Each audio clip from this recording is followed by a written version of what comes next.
Hi, everybody. Anaya, thank you for that beautiful introduction. I could not be prouder of everything you've done in your time with the Obama Foundation. And of course, I couldn't be prouder of all of you in the graduating class of 2020, as well as the teachers and the coaches, and most of all, parents and family who guided you along the way. Now, graduating is a big achievement under any circumstances. Some of you have had to overcome serious obstacles along the way, whether it was an illness or a parent losing a job or living in a neighborhood where people too often count you out. Along with the usual challenges of growing up, all of you have had to deal with the added pressures of social media, reports of school shootings, and the specter of climate change. And then, just as you're about to celebrate having made it through, just as you've been looking forward to proms and senior nights, graduation ceremonies, and let's face it, a whole bunch of parties, the world is turned upside down by a global pandemic.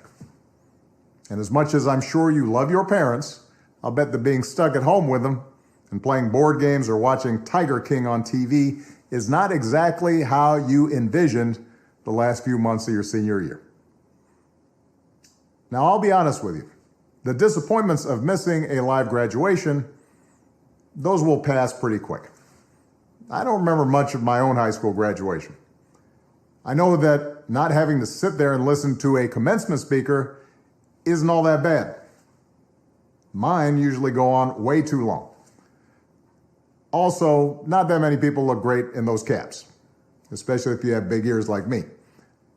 And you'll have plenty of time to catch up with your friends once the immediate public health crisis is over.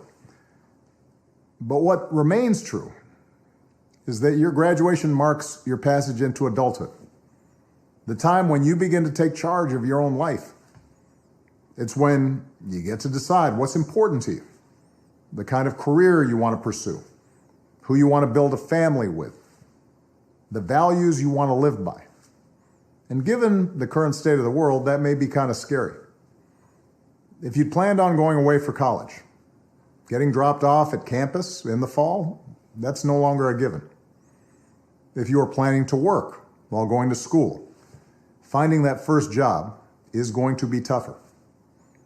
Even families that are relatively well off are dealing with massive uncertainty. Those who were struggling before, they're hanging on by a thread. All of which means that you're going to have to grow up faster than some generations. This pandemic has shaken up the status quo and laid bare a lot of our country's deep-seated problems, from massive economic inequality to ongoing racial disparities to a lack of basic health care for people who need it. It's woken a lot of young people up to the fact that the old ways of doing things just don't work.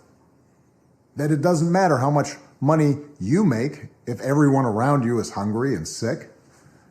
And that our society and our democracy only work when we think not just about ourselves, but about each other. It's also pulled the curtain back on another hard truth, something that we all have to eventually accept once our childhood comes to an end.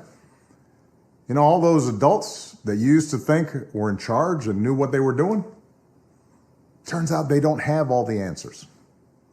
A lot of them aren't even asking the right questions. So if the world's going to get better, it's going to be up to you. That realization may be kind of intimidating, but I hope it's also inspiring. With all the challenges this country faces right now, nobody can tell you, no, you're too young to understand, or this is how it's always been done. Because with so much uncertainty, with everything suddenly up for grabs, this is your generation's world to shape.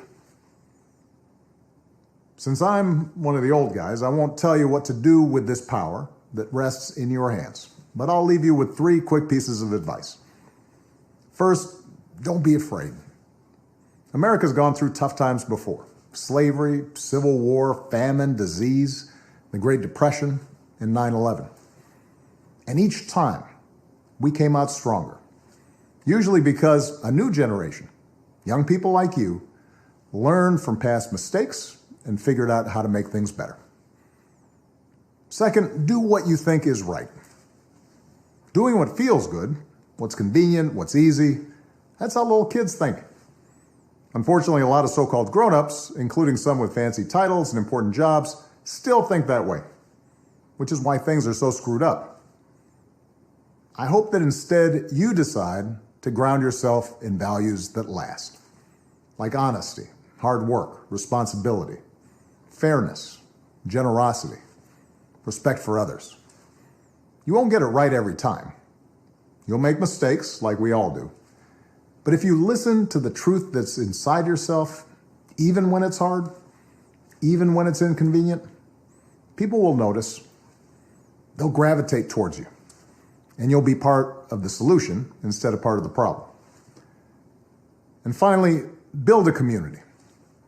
No one does big things by themselves. Right now, when people are scared, it's easy to be cynical and say, let me just look out for myself, or my family, or people who look or think or pray like me. But if we're going to get through these difficult times, if we're going to create a world where everybody has opportunity to find a job and afford college, if we're going to save the environment and defeat future pandemics, then we're going to have to do it together. So be alive to one another's struggles. Stand up for one another's rights. Leave behind all the old ways of thinking that divide us: sexism, racial prejudice, status, greed, and set the world on a different path. When you need help, Michelle and I have made it the mission of our foundation to give young people like you the skills and support to lead in your own communities and to connect you with other young leaders around the country and around the globe.